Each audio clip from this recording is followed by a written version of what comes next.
Okay, welcome back to MathNinja.org.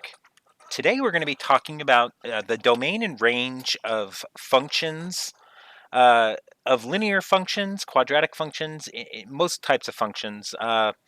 And we're going to do, there's a thing called piecewise functions. We're going to do a little bit about piecewise functions, but stating the domain and range of a function in a lot of different forms, okay?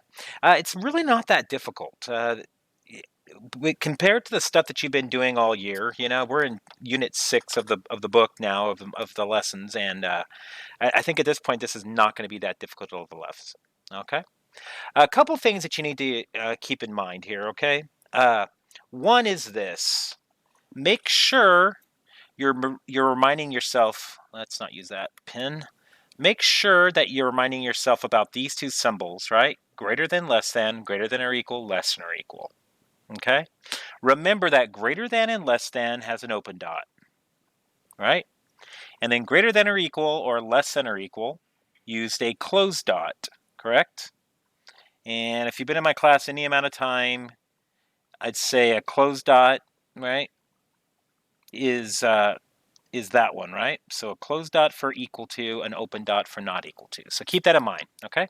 And then we're going to add something to this today. This is new. You haven't probably seen this before, but when we're saying when we're doing greater than or less than, we're going to use brackets, and I'll explain what those brackets are in a minute, right? Or parentheses, I should say. And then if we're going to use greater than or equal or less than or equal, we're going to use brackets, okay? And I'll go into detail in a few minutes, all right? So here's the first thing we're going to do, all right? Pretty easy. I've done this a lot of different ways over the years, but I've pretty much decided that I like this method the best, okay? So what we're going to do is we're going to make a little table first, x and y's, okay? We're just going to write some points down. And all we're going to do is we're going to look at the graph, and we're going to say, where are the interesting points on this graph? Well, on this graph, I would say this point for sure is interesting, and that point's for sure. Maybe that point right there, if it's going through origin. Let's just assume it's going through origin, okay? So I'm just going to write these points down. So what's this point? This is -8, comma, what is that, 4-ish, right? -8, 4. The origin is 0, 0. And the other point, it looks like it's 8, -4, right? Okay, so that's the first thing you're going to do. You're just going to write down the interesting points. Pretty easy. All right, here's what we're going to do. The next thing we're going to do is we're going to make this. We're going to make a little table. We're going to say least, greatest, domain, range. Okay, we're going to make this little table every single time. Least, greatest, domain, range. And I think I'm going to switch this up. Actually. I'm going to do domain and range, least to greatest, and you'll see why in a minute, okay? And here's all I'm going to do. Really, really simple. I'm just going to look at these points that I wrote down for the x's, and I'm going to say, what's the smallest one there? Well, obviously, -8. What's the greatest one there? 8. So the domain, right? Remember, domain is x. The domain goes from -8 to 8, and the range goes from what? Well, the least it is -4, and the greatest is it is 4. The domain goes from -8 to 8, and the range goes from -4 to 4. Okay? All right, so the next thing we're going to do, we're going to write two things. Every single time you do one of these problems, do this first. You're going to write x, y, and all you're going to do is you're going to make your arrows going left. In algebra, we've just pretty much decided we like the arrows going to the left, right? The greater than, less than's, we like them always being left pointing, right? And we're going to put in the first number. For the domain is the x, so the least is -8 to 8, right? And the range is from -4 to 4. But I'm not done, so be careful here, all right? What I've got to do is I've got to look at x is -8, right? And I've got to notice that that's a closed dot. Because it's closed at -8, I'm going to put an equal sign below it, right? Because that dot was closed, I don't know if you can see it, but I need to include an equal sign below that one, okay? And at 8, it's over here. That's an open dot, so I don't have to include an equal sign, right? Let's go to the second part, the y. At that point right there, right, it's closed. At it's closed at what, 4? So it's equal at 4, but it's open at -4, so it's not equal there. Okay, so what did I do again? I looked at this point, all right? Let me erase some of this junk that I got here. At this point, it's equal to, and at this point, it's not equal to, right? So any point here, I got to make sure it's equal to, so I've got to put the equal sign. That is why I put an equal sign here and an equal sign there, because at those points, it was equal to. All right, so we've got it written that way. And the third thing we need to do is we need to write this in this new form, okay? Using these parentheses and these brackets. Remember, parentheses for greater than, less than, brackets for greater than or equal, less than or equal. So the domain goes from -8 to 8. That's what you're going to write, -8 to 8. Because it's equal to here, you're going to put a bracket on that side. Why a bracket? Because, lost it there, because, right? Because at -8 it's equal to, so I put a bracket there. Okay? And then at 8 it's not equal to, so I put a parenthesis. Pretty easy. At -4, I'm going to do the range now. At -4 to 4, so I'm going to write the least and greatest. It's not equal to at 4, so I'm going to use a parenthesis. And it is equal at 4, so I'm going to do a bracket. And all this is, guys, all this is right here is just another way of representing that, right? That's it. It's just another way of saying the same thing. All right, that is your assignment tonight, right? That is what you're going to write. The stuff I just circled in yellow, that's what you need to write. All right, so let's do it again. Same rhythm, same type of pattern. First thing we're going to do, we're going to look at the graph and we're going to write down interesting points, right? So we're going to make a little table, XY coordinates, right? And we're just going to say, where is it interesting? It's interesting there, for sure. Maybe that's interesting to me. And then this point over here, it's not that point. This point keeps going on forever, right? That point that it keeps going on forever is an also interesting point. Okay? So what am I going to do with these? Well, I'm going to write that first point. It looks like the first interesting point is -8, 0. Sorry, not -8, 8, 0. That's that point right there. This point's interesting to me. What is that? 0, comma, -3.5. Now this last point, this is how you're going to do this. How far does it go this way? It goes that direction to -infinity, and it keeps going down to -infinity. So this is kind of weird, but the x value is at -infinity, comma, -infinity, right? Because if I kept this line going, here's what I'm doing. If I kept this line going forever, it would keep going this way forever, which is -infinity, and it would keep going down forever, which is -infinity. Okay? All right. So that's kind of weird, right? Okay, so those are my points. So those are my interesting points. Then what do? Remember what I said earlier. Domain, range, least, greatest. You're going to make a little table. All you're going to do is you're going to look at the domain. Remember, domain is the x's. What's the smallest the x ever gets? Oh, -infinity. What's the highest the x gets? Oh, 8. All I did is I looked on this table and I found the highest and the lowest, right? Or the lowest and the highest. So it goes from -infinity to 8, and the range goes from -infinity to what? The highest the range goes, the y goes, is 0. So there we go. Yeah? All right. So I'm going to write this in as an inequality, right? So remember what I do. X, y, arrows going to the left. What's the least? -infinity. What's the greatest? 8. What's the least? -infinity. What's the greatest? 0. All right, check this out. That's what you need to write, yeah? Then you're going to do it in, I will tell you this. We're going to come back to this in a minute. I will give you bonus points if you can write it this way. If you write it like that, I'm totally happy. But if you can write it a little bit better, I'm going to show you some stuff in a second. All right, we got to check a couple things first, right? First things first, this graph keeps going this way forever, right? It can never, this is another one of those little facts of mathematics. You can never get to infinity. You can never get to -infinity. You cannot have an equation equal to an infinity. Because if you could get to infinity, if there was a point on the graph that was infinity, then you could just go past it and that would be a new infinity. So that's something to keep in mind, right? A graph cannot equal an infinity. You cannot equal an infinity. So anytime it's at an infinity, it's always going to be an open dot. Okay? So it's at negative infinity, right? So can it be equal to negative infinity? No. Is it equal to 8? Well, if I look at 8, right? If I go to 8, where my arrow is, right? It's an open dot, so it's not equal at 8, right? Can it be equal to negative infinity on the y? No, you can't have a graph equal to an infinity. Is it equal at 0? No. All right, so that's my graph. All right, now, if you want the bonus points from me, then what you want to do is anytime you have an infinity involved in the inequality, what you want to do is you want to drop the infinity part and just write this.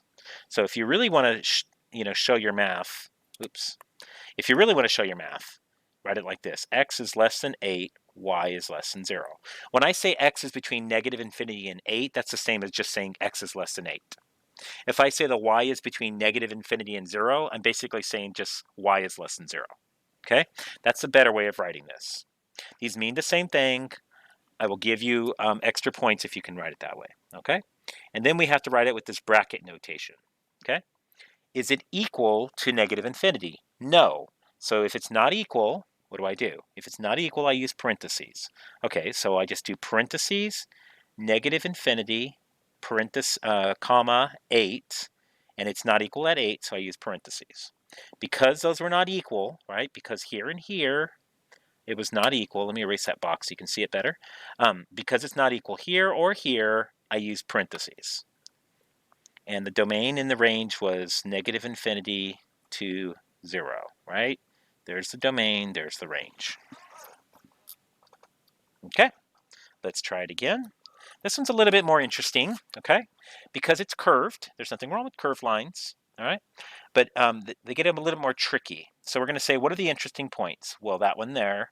I would probably say wherever the top is. I'm going to say that's the top. I don't know for a fact that it's the top, but I'm going to say it is, okay? And that's the other interesting point. So the first thing I'm going to do is do my xy coordinates. So what's my first one? Let's see. -7 for x and 1 for y. 1 for x and 4 for y. And 9 for x and 0 for y. What did I do? I just wrote down these 3 points. Why did I decide on that point? I said, well, it's interesting because it's like the highest point on the graph, right? All right, so that's why I picked it. All right, so next part. Now I'm going to do least, greatest, domain, range. Okay, so the domain is the x. What's the smallest the domain is? -7. What's the highest the domain is? 9. What's the lowest the range is? 0. What's the highest the range is? 4. Okay? So there we go. Then we do that little thing again. X, Y, arrow, arrow, arrow, arrow. We like our arrows going left. Okay, it's just one of those little things of mathematics. And when we write our inequalities, we like them going left. Okay? It goes from -7 to 9. It goes from 0 to 4. Now I've got to be careful. At -7, it's an open dot, so this is just less than. But at 9, it's an open dot, so it's less than. Now the tricky part. At 0, right? At 0, this point right here, it's an open dot. But at 4, that's this point right here, right? That's the 0, that's the, what is that? 1, 4, right? At this point, 1, 4.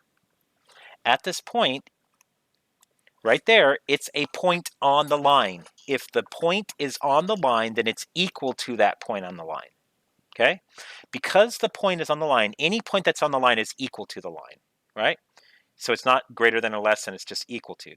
So since the 4 is on the line, it's going to be equal at 4. So it's going to be that way, okay? All right?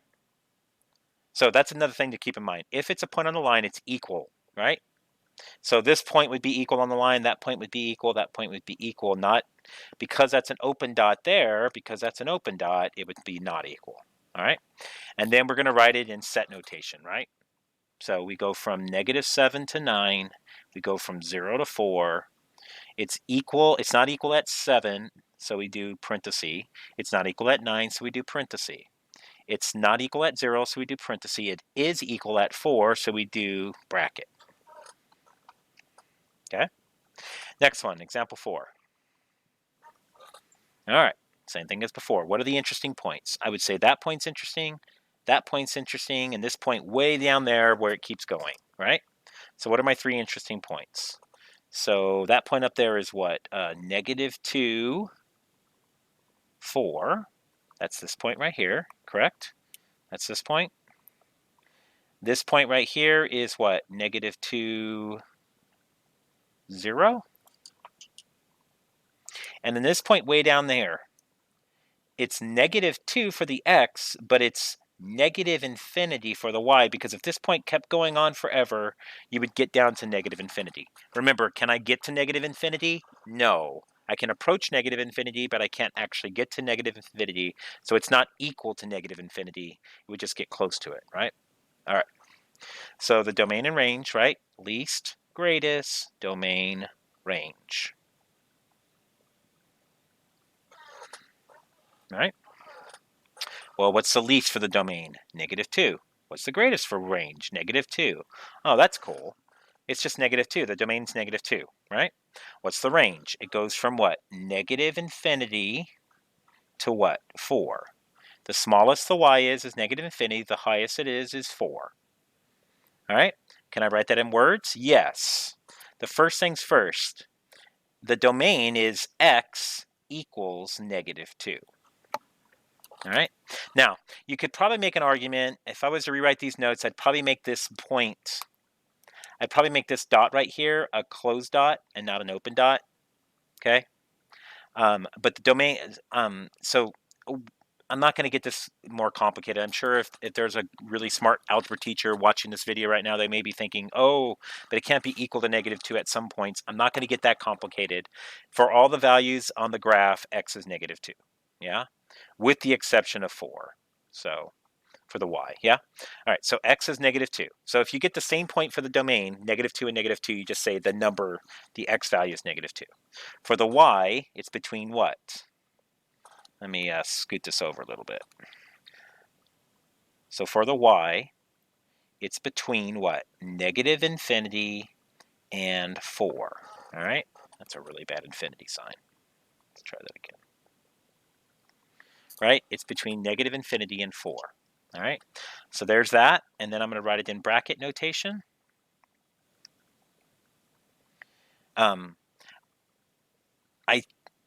We had a debate about this in my class, right? The set notation for x equaling -2, I believe, is this. Okay, is just that. I'm not going to count off for this because I'm not 100% sure. Do I write it as a bracket? I've looked it up a few places. I'm pretty confident that it's a bracket because it's just equal to -2 at all points. But for the range, it goes from what? Negative infinity to 4, right? So it goes from, can it be equal to negative infinity? No. So it's negative infinity with a parenthesis, comma, to 4. At 4, that's this point right here. Is it an open or closed dot? It's an open dot, so it's parentheses. All right, that's it. That's all there is to this. All right, next part. We are going to now graph some lines, and then once we graph them, we're going to define them by their domain. Okay? Not hard at all. Really easy. All you're going to do is you're going to graph 2x minus 2. And you can do it any way you want. I'm going to use the slope is 2, right? So 2 over 1. The y-intercept is -2. So I'm going to go to y is -2, put a dot there. And then I'm going to go up 2, right 1, up 2, right 1. So that's my line, right? I'm going to lightly, you guys need to very lightly draw that line in, right? Okay? Draw it in lightly. And then this is what we're going to do. This part right here, the part that I'm putting arrows on, it says to snip it at -2. So go to x is -2 right here and go to 7 right here. Not gonna go to 7, I'm gonna go to 5, okay? So I'm gonna change this to 5, okay? I'm gonna go from -2 to 5. So where's 5? 5 is here. So all you're going to do is you're going to snip the graph from here to here. So that's the only part of the graph that you would graph. I don't know if that makes sense to you, but the only part of the graph you would make is that part right there. So what we're going to do is we're going to get rid of the rest of the graph. We're only going to graph it from there to there, yes? And now we're going to do one other thing. So how did I do that? All I did is I went to 5 and I went to negative... Oh, I went a little bit too far, didn't I? To negative 2. Where's negative 2? Here. And I got to graph that again since I erased it. So here, 1, 2, blop, blop. Yeah, so it looks like here.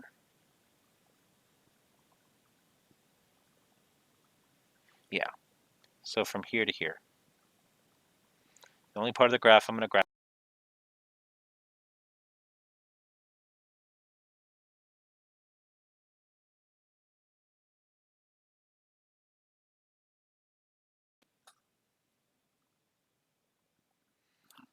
Not sure why that's coming off there.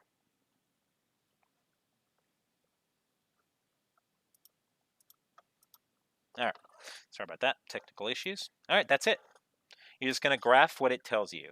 So basically all it's saying is graph from negative 2 to 5 on the x. So that's what I did.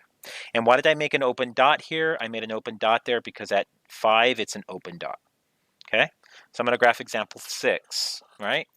I'm going to graph this using the cover-up method, right? Remember the cover-up method. Cover up the y to find the x-intercept. So 4x equals negative 12, so that's x is negative 3. I'm going to put a dot there. And then I'm going to cover up the x to find the y-intercept. So cover up that. Y is 4, so I'm going to put a y is 4. Sorry about that, I keep touching other things. Y is 4, so I'm going to put a dot there. So my line is going to look something like this. I'm going to draw it in red, and then I'm going to change it to another color, okay? So that's what my line looks like. But what does it tell me to do? It says to snip it from negative 5 to 5. So I'm going to go, where is negative 5? Negative 5 is here. So I'm going to snip it from there. And where's 5? 5 is here. So I'm going to snip it there, right? So that's the only part of the graph I'm going to draw. So I'm going to go in and I'm going to draw that in, right? I'm going to draw in that part of the graph in a different color. And I'm going to get rid of everything else, right? And then I'm going to ask myself, at negative 5, is it equal to negative 5 or not equal? It's not equal. So at negative 5, I'm going to make an open dot. And then at 5, it's equal to, so I'm going to make a closed dot. So it's going to look like that. And if you think about it, it's kind of like the reverse of what we were doing earlier, right? We were taking the graph and writing the domain and range. Now we're going to take the domain, the domain and range and figure out what the graph would look like. All right, last problem. Y equals 7. Or, I'm sorry, we have 2 more problems. These are easy. Y equals 7. Remember, if it's y equals a number, it's a horizontal line at that number. So we go to 7 and we make a horizontal line. And then we snip it. It says numbers, x's that are less than 7. So I go to 7 on the x, which is right here, and I'm going to snip it. I only want numbers less than 7. So I know that this graph is only going to go this direction. Ooh, did I write it? Try that again. Right? It's only going to go this direction forever. And I can get rid of the blue line now because I don't need the blue line. Is it equal to x at 7? No, so it's an open dot at 7 going to the left. Real easy. All right, for x equals a number, that's a vertical line. Don't forget that. That's been studied earlier, right? So we go to x is negative 2 and make a vertical line. So that'll be right here. Vertical line, right, at negative 2. And it says the y's that are greater than negative 3. Well, where's negative 3 at on the y? Right here. That's where y is negative 3. I want the y's that are greater than negative 3. So I want the part of the graph that's up here. I want this part of the graph. I don't want the bottom part of the graph, right? So I get rid of the red part, right? I don't need the red part anymore. And then I look, at negative 3, it's equal to, so I'm going to do a solid dot at negative 3, just like this. And that's it. That's how you graph domains and ranges of functions, right? So just look at the graph. Remember, if they give you the graph, all you have to do is write down interesting points, find out the least to greatest, write it as an equality, and then use the bracket notation, right, the set notation. And then if they give you the graph, the equation of the line, graph the line and just cut it off at wherever they tell you to cut it off. All right, that is domain and range of functions. Pretty easy. Good luck with it. And if you have any questions, send me an email at MathNinja.org, or if you see me at a competition or have a question, just feel free to ask. I'm here all the time. All right, good luck.